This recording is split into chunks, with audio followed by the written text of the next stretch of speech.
மாண்பு உறுப்பினர் ஆர் காமராஜ் அவர்கள் அங்க பேசுறேன். பொதுப்பணித்துறை அமைச்சர் பேசுங்க. காமராஜ் உட்காருங்க. மாண்பு பொதுப்பணித்துறை அமைச்சர். மாண்புமிகு பேரவைத் தலைவர்களே,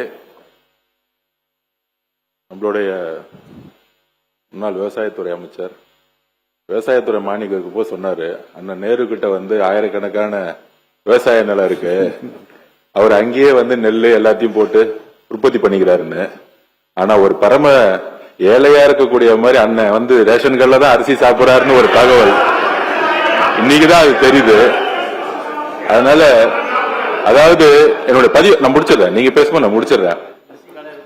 எதற்கு சன்னக நெல் அரிசிக்கு அதிகமான ஊக்கத்தொகையும் பொது ரக அரிசிக்கு எதுக்கு விலை கம்மியும் அப்படிங்கிற ஒரு விவாதம் நம்முடைய முன்னாள் உணவுத்துறை அமைச்சர் ஒரு பதிவு பண்ணாரு. மாண்புமிகு முதலமைச்சர் மூத்த அமைச்சர்களை ஒரு 8 அமைச்சர்களை கூப்பிட்டு விவசாய சங்கங்களை சந்திக்க சொன்னாரு. நம்முடைய கம்யூனிஸ்ட் தோழர்கள்லாம் இருந்தாங்க. அங்க விவசாய சங்கங்களோட பேசிட்டு இருக்கும் பொழுது அப்போ ஒரு கோரிக்கை கொடுத்தோம். உணவுத்துறையில ரேஷன் சிஸ்டத்துல அரிசியோடைய நான் சிறு வயதிலேயே பிஹெச்ல இருக்கும் பொழுது ரேஷன் கடையில போய் அரிசி வாங்கி சாப்பிட்ட குடும்பம் தான் என்னோட குடும்பம்.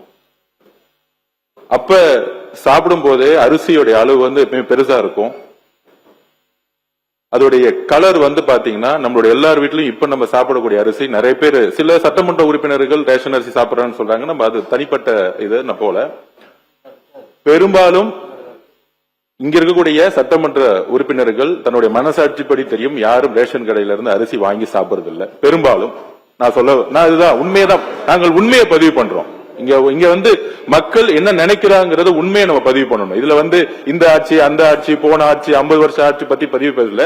இன்னைக்கு இருக்க நிலைமை என்னங்கிறத மாண்புமிகு முதலமைச்சருடைய கவனம் போய் சென்ற பிறகு அப்ப விவசாயிகள் சொன்னாங்க, நாங்க எங்களுடைய பயிரை மாத்தணும்னா நீங்க சன்ன நகர்களுக்கு அதிகமான ஊக்கத்தொகை கொடுங்க அப்படின்னு பதிவு பண்ணுவோம். மாண்புமிகு முதலமைச்சர் திருப்பியும் ஒரு விவாதம் நடந்துச்சு.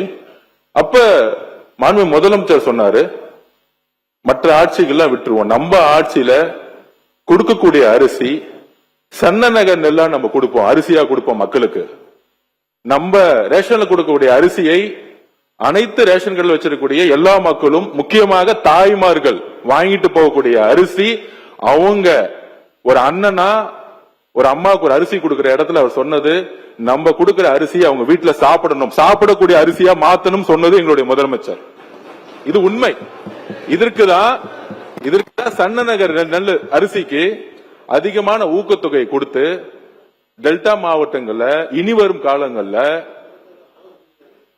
காலங்கள்ல பொது ரக நெல்லுக்கு பதிலா சன்ன நகர் நெல்லை பயிரிடணும், அவங்களுக்கு ஒரு ஊக்கம் கொடுக்கணும்.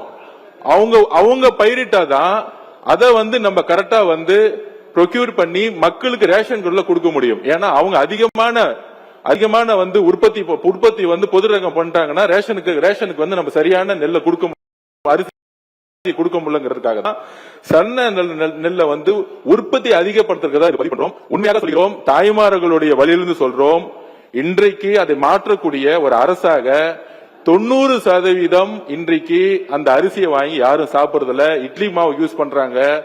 அண்ணன் சொல்ற மாதிரி முன்னாடி நிறைய கடத்தல் நடந்துட்டு இருந்துச்சு.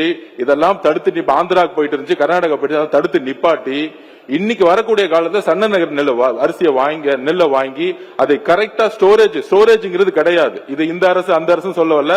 அதிகமான உற்பத்தி வரும் பொழுது தார்பாயை மூடி அப்படிதான் நம்ம ஸ்டோரேஜ் பண்ணி வச்சிருக்கோம். 30-40% தார்பாயை தான் மூடி வச்சிருக்கோம். அப்ப ஸ்டோரேஜ் உருவாக்கக்கூடிய இடத்துல நம்மளுடைய உணவுத்துறை அமைச்சரும் சரி விவசாயத்துறை அமைச்சரும் சேர்ந்து தனி திட்டங்களை கொண்டு வந்துட்டு இருக்காரு. ஆனால் 70-80% இன்னைக்கு ஒவ்வொரு வீட்டிலும் தாய்மார்கள் அரசு கொடுக்கக்கூடிய அரிசியை சாப்பிடுறதுங்கிறத உண்மையான சர்வே ரிப்போர்ட். இந்த உண்மையை மாத்துறதுக்காக தான் இந்த சன்ன நகர் நெல்லுக்கான அதிகமான ஊக்கத்தொகையை முதலமைச்சர் அவர்கள் அனௌன்ஸ் பண்ணியிருக்காரு.